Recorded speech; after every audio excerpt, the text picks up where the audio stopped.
ముఖ్యంగా శ్రీ నారా చంద్రబాబు గారి నాయకత్వంలో ఈ రాష్ట్రంలో సంకీర్ణ ప్రభుత్వం ఏర్పడి 7 నెలలు పూర్తయిన సందర్భంలో కావులి ప్రభుత్వ ఏరియా హాస్పిటల్ నందు అభివృద్ధిలో ఉండేటువంటి విషయాలన్నింటినీ కూడా తెలుసుకోవాలి. పేద బడుగు బలహీన వర్గాలకు సంబంధించినటువంటి ప్రభుత్వ హాస్పిటల్లో మెరుగైన వైద్య సేవలు అందించాలి. వైద్య సేవలతో పాటు పరిసరాలన్నింటినీ కూడా పరిశుభ్రంగా ఉంచుతూ అందరికీ ఆరోగ్యం మీద శ్రద్ధ ఏర్పడేటట్టుగా చూడాలి. డాక్టర్స్ ఉదయం నుంచి సాయంత్రం వరకు హాస్పిటల్ ప్రెమిసెస్లో ఉన్నప్పుడు వాళ్ళకు ఉన్నటువంటి రూమ్స్ కావచ్చు, వాటికి సంబంధించిన శానిటేషన్ కావచ్చు, ఇవన్నీ కూడా ఎలా ఉన్నాయి, ఏం చేయాలనే దాని మీదన ఈ రోజున నేను గెలిచిన తర్వాత మొట్టమొదటి ప్రోగ్రాంగా ఇంట్రడక్షన్ కార్యక్రమం నిర్వహించడం జరిగింది. అందరూ డాక్టర్లు, స్టాఫ్ నర్సు అందరితో కూడా పరిచయం చేసుకోవడం కూడా జరిగింది. ఈ రోజున మొట్టమొదట హాస్పిటల్ డెవలప్మెంట్ కమిటీ మొదటి సమావేశాన్ని ఈ రోజున ఇక్కడ నిర్వహించడం జరిగింది. చాలా సమస్యలు ఇక్కడ ఉత్పన్నమైనాయి. వీటన్నిటిని కూడా పరిష్కరించే దశలో ఈ రోజున మేమందరం కూడా పేదవారికి మెరుగైన వైద్యం అందించాలంటే ఏం చేయాలి, ఈరోజు రోజువారీగా ఓపీ ఎంత ఉంది, ఇంకా ఎక్కువ మందిని ఈ హాస్పిటల్కి పరిచయం చేయాలి. ఎక్కువ మంది ప్రైవేట్ హాస్పిటల్కి పోకుండా గవర్నమెంట్ హాస్పిటల్కి వచ్చి మెరుగైన సేవలు అందించుకోవాలంటే ఏమి చేస్తే బాగుంటుంది అనేటువంటి విధి విధానాల మీద ఈ రోజున మా బోర్డు తీర్మానాలు కూడా చేయటం జరిగింది.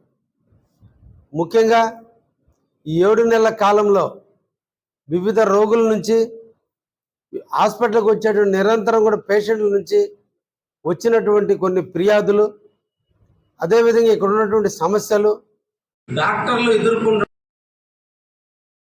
అదేవిధంగా స్టాఫ్ నర్స్ ఎదుర్కొంటున్నటువంటి సమస్యలు అన్నిటినీ కూడా ఈరోజు బోర్డులో చర్చించి తీర్మానించడం కూడా జరిగింది. ఇక్కడ కరెంటు వైఫల్యం ఉంది, డ్రింకింగ్ వాటర్ వైఫల్యం ఉంది, ముఖ్యంగా హాస్పిటల్ లోపల పార్కింగ్ ఫెసిలిటీ లోపం ఉంది, రోడ్డు లోపల ఉన్నటువంటి ఇంటర్నల్ రోడ్స్లో లోపాలు ఉన్నాయి, వర్షాలు కురిస్తే నీళ్ళన్నీ కూడా రూముల్లోకి వస్తున్నాయి, కరెంటు ఫ్లక్చువేషన్స్ వల్ల ఆపరేషన్ థియేటర్లో ఆపరేషన్ చేసే టైంలో కరెంటు పోయినప్పుడు ఇబ్బందులు ఎదుర్కొంటున్నారు. అన్ని రకాలైనటువంటి సమస్యలు చాలా సంవత్సరాల నుంచి పాతుకుపోయి ఉన్నారు. అయితే కావలిలో పనిచేసే ప్రతి డాక్టర్ కూడా అంకిత భావంతో పనిచేయటం, అందరూ కూడా వచ్చిన పేషెంట్లు తన సొంత మనుషుల్లాగా ట్రీట్ చేసి వాళ్ళకి మెరుగైన సేవలు అందిస్తున్నందుకు డాక్టర్లు అందరినీ కూడా ఈరోజు అభినందించడం జరిగింది. ఇంకా మెరుగైన సేవలు అందించేందుకు డాక్టర్లు అందరూ కూడా ముందుకు వచ్చి ఈరోజు ఈ ప్రభుత్వ నాయకత్వంలో మేమందరం కూడా కొన్ని ఎక్కువ గంటలు కూడా పని చేస్తామని ఈరోజు వాళ్ళందరూ కూడా ముందుకు వచ్చారు. ఇంకా అభినందిస్తున్నా. ముఖ్యంగా కావలిలో పనిచేసేటువంటి డాక్టర్లు అందరూ కూడా యువకులు, చేయాలనే తపనటువంటి వ్యక్తులు, ప్రైవేటు ప్రాక్టీసులు పెట్టుకుంటే లక్షల రూపాయలు సంపాదించే అవకాశాలు ఉన్నప్పటికీ కూడా ప్రభుత్వంలో ఉండాలి, ప్రజలకి డైరెక్ట్గా సేవ చేయాలి, ముఖ్యంగా పేదవాళ్ళకి సేవ చేయాలనే తలంపుతో వచ్చినటువంటి డాక్టర్లే కావలిలో హాస్పిటల్లో ఎక్కువగా ఉన్నారు. వారందరూ ఆధ్వర్యంలో ఈరోజు హాస్పిటల్ సూపరింటెండెంట్ పద్మావతమ్మ గారి ఆధ్వర్యంలో ఆర్ఎంఓ గారు, ప్రమీల గారు అందరూ కూడా ఈరోజు హాస్పిటల్ అభివృద్ధి కోసం పనిచేస్తున్నారు. ఈ తరుణంలో మెగా ఇంజనీరింగ్ కంపెనీ ఏరియా హాస్పిటల్కి సంబంధించిన కొత్త బిల్డింగ్ కట్టారే కానీ వాళ్ళకి గత ప్రభుత్వంలో నిధులు రాని కొరతల వల్ల ఇంకా కూడా లోపల కాంపౌండ్ వాళ్ళకి సంబంధించినటువంటి ఇది అపరిష్కృతంగా ఉంది. ఇంటర్నల్ రోడ్లు వాళ్ళే వేయాల్సిన అవసరం ఉంది. బోర్లు ఒక బోర్ వేస్తే ఆ బోరు కూడా విఫలమైంది. మళ్ళీ ఈరోజు బోరుని వేసేదానికి కూడా మేము తీర్మానం చేయడం జరిగింది. వచ్చినటువంటి పేషెంట్లందరికీ కూడా కూర్చోవడానికి కనీసం 2 నిమిషాలు సేద తీరడానికి కుర్చీలు కూడా లేవు. డాక్టర్లు కూడా ట్రీట్మెంట్ చేస్తున్న డాక్టర్లు కూడా కనీసం చైర్స్ లేనటువంటి పరిస్థితి ఉందని చెప్పి బోర్డు దృష్టికి తీసుకురావడం జరిగింది. అతి తొందరలోనే కమిటీ ఆధ్వర్యంలో ఆ కుర్చీలన్నింటినీ కూడా తీసుకురావాలి. అదేవిధంగా ఆర్ఓ ప్లాంట్లను ఏర్పాటు చేయాలి. ఈ హాస్పిటల్లో ఒక క్యాంటీన్, టీ క్యాంటీన్ ఏర్పాటు చేస్తే బాగుంటుందని చెప్పడం జరిగింది. దాన్ని కూడా ఈ రోజున మేము బోర్డు తీర్మానంలో ఆమోదించడం జరిగింది. డాక్టర్లు కూడా వాళ్ళు డ్యూటీలో ఏ టైం ఉంటే ఆ టైం వచ్చిపోవాలి. వాళ్ళ వెహికల్స్ ఎక్కడ పెట్టుకోవాలి, అంబులెన్స్ వచ్చినప్పుడు, ఎమర్జెన్సీ వచ్చినప్పుడు బళ్ళు అడ్డంగా ఉన్నాయని చెప్పి అంబులెన్స్, ఎమర్జెన్సీగా రావాల్సిన అంబులెన్స్ రావడంలో కొంత విఫలం చెందుతున్నామని చెప్పి ఈరోజు కమిటీ తీర్మానం దగ్గరికి తీసుకురావడం జరిగింది. కాబట్టి ఇక్కడ ఉన్నటువంటి పార్కింగ్ని రెండు రకాలుగా విభజించి డాక్టర్స్, హాస్పిటల్కి సంబంధించిన అధికారులు అందరూ కూడా ఒక ప్రాంతంలో పార్కింగ్ చూపించేటట్టు, బయట నుంచి వచ్చినటువంటి అందరూ కూడా పేషెంట్లు కూడా మొదట్లోనే పార్కింగ్ సౌకర్యాన్ని కూడా ఏర్పాటు చేసి అక్కడ సెక్యూరిటీ గార్డ్ ఆధ్వర్యంలో లోపలికి బళ్ళు కూడా ఏవి రానికుండా ఉండేటట్టు, హాస్పిటల్ ప్రాంగణంలో హారన్స్ కొట్టడం, బైకులు స్పీడ్గా పోవడం ఇవన్నీ కూడా జరుగుతున్న దృష్టికి తీసుకురావడం జరిగింది. వాటన్నిటిని పరిష్కరించే దిశగా కూడా ఈరోజు నిర్ణయాలు తీసుకోవడం జరిగింది. కావలలో ఆరోగ్యశ్రీని వాడుకోమని, ఈ ప్రాంత ప్రజలందరూ కూడా ఆరోగ్యశ్రీ కింద ఇక్కడ దాదాపు మనకు అందరూ కూడా సర్జన్స్ ఎక్కువ మంది ఉన్నారు. అందువల్ల అందరూ కూడా ఆపరేషన్లు చేస్తున్నారు. ఆరోగ్యశ్రీ కింద ఈరోజు వాళ్ళకి అన్నిటి కూడా ఖర్చులు కూడా ప్రభుత్వాలే భరిస్తున్నాయి. కాబట్టి ఆరోగ్యశ్రీని సద్వినియోగం చేసుకునేటట్టుగా ఇంకా మెరుగైనటువంటి సేవలు అందించే విధంగా ముందుకు పోయేటట్టుగా కూడా ఈరోజు బోర్డు తీర్మానం చేయడం జరిగింది. కావలి గవర్నమెంట్ హాస్పిటల్ అదృష్టం, గతంలో ఇక్కడ షాపింగ్ మాల్ ఏర్పాటు చేశారు. ఈ షాపింగ్ కాంప్లెక్స్ మీద నెలకి దాదాపు 3 లక్షల రూపాయల దాకా రెంట్లో వచ్చేటువంటి అవకాశం ఉంది.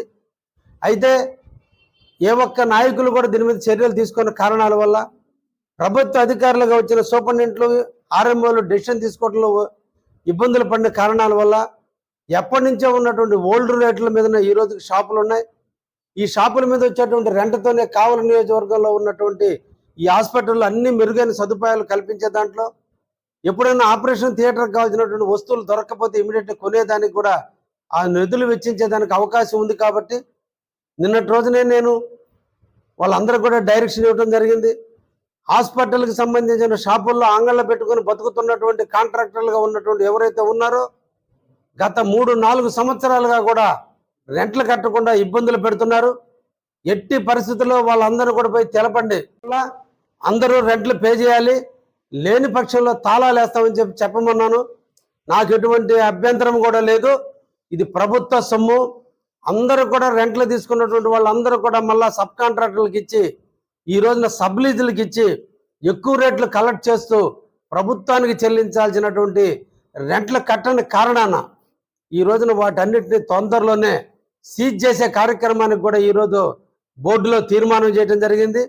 ఈ సందర్భంగా షాపులు తీసుకున్న కౌలుదారులందరూ కూడా మీ ద్వారా కూడా తెలియజేస్తున్నా, రేపటి సాయంత్రం లోపల అందరూ కూడా రెంట్లు కట్టి అందరూ కూడా రసీదులు పొందనట్లయితే మీ షాపులు మీరు యథాతథంగా నిర్వహించుకోవడానికి మా బోర్డుకి కానీ మా హాస్పిటల్ యాజమాన్యానికి కానీ ఎవరికి ఇబ్బంది లేదు. ఎవరైతే రేపు సాయంత్రం లోపల బాకీలు ఉంటారో వాళ్ళ షాపులన్నింటినీ కూడా పోలీస్ సమక్షంలో తాళాలు వేయబట్టం జరుగుతుందనే విషయాన్ని కూడా ఈరోజు బోర్డులో తీర్మానం చేయడం జరిగిందనే విషయాన్ని కూడా తెలియజేస్తున్నా. కాబట్టి షాపుకు సంబంధించినటువంటి లీజు హోల్డర్స్ అందరూ రేపటి సాయంత్రం లోపల రెంట్లు కడతారని ఎదురు చూస్తూ మా స్టాఫ్ కూడా ఎదురు చూస్తున్నారు. 15 లక్షల రూపాయలు ఇంకా బాకీలు ఉంటే ఈ రోజుకి 4 లక్షల రూపాయలు ఏదో కట్టినట్టున్నారు. ఇంకా రేపటికి 24 గంటల టైం ఉంది. 24 గంటల్లో వాళ్ళు కూడా రెంట్లు కడితే బాగుంటుందని కూడా ఇప్పటికే మా కమిటీలో 29 లక్షల రూపాయల నిధులు ఉన్నాయి. అదేవిధంగా వాళ్ళు కానీ కడితే ఇంకొక 11 లక్షల రూపాయల నిధులు వస్తాయి. ఈ 40 లక్షల రూపాయలతో కూడా విండోలు కానీ, అదేవిధంగా డోర్లు కానీ, కర్టన్స్ కానీ, రూముల్లో ఫ్యాన్లు కానీ, ఏసీలు కానీ, లైట్లు కానీ, నైట్ టైం పార్కింగ్ ప్లేసుల్లో లైట్లు కానీ అన్నిటినీ వేసుకోవడానికి ఈరోజు నిజంగా ప్రజలు వస్తే యూరిన్లు పోవడానికి కూడా టాయిలెట్లు దుర్గంధభరితమైనటువంటి పరిస్థితుల్లో ఉంది. వాటికి కూడా ఈరోజు తీర్మానాలు చేయడం జరిగింది. తొందరలోనే ఆ టాయిలెట్స్ అన్నిటిని కూడా మరమ్మతులు చేసి వాటన్నిటికీ ఒక మనిషిని పెట్టి ఎప్పటికప్పుడు క్లీన్ చేసి హైజీనిక్గా ఉండేటట్టుగా కూడా ఈ టాయిలెట్లు అన్నిటి కూడా చేసే బాధ్యత కూడా కమిటీనే అప్పచెప్పడం కూడా జరిగింది.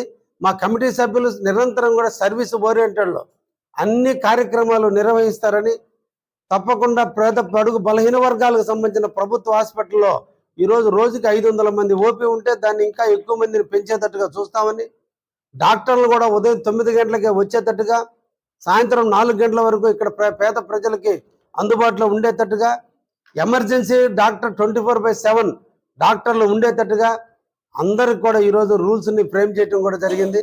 వాళ్ళు మేము కలిసి పేదలకు అందుబాటుగా ఉండి, పేదలకు ధైర్యాన్ని ఇస్తూ, పేదలకి అండగా ఉంటూ, ఏ ఒక్క మానసిక సమస్య రాకుండా సమస్యలను పరిష్కరించే దాంట్లో ఈ బోర్డు కూడా పనిచేస్తుందని, దీనికి అందరూ కూడా సహకరించాలని మీ ద్వారా అందరినీ కూడా కోరుకుంటూ, ఈ నూతన సంవత్సరంలో మొదటి శకానికి ప్రారంభమైనటువంటి ప్రభుత్వ హాస్పిటల్ ప్రక్షాళన తప్పకుండా మంచి రిజల్ట్ ఇస్తుందన్న ఆశతో ముగిస్తున్నా. ధన్యవాదాలు. Thank you.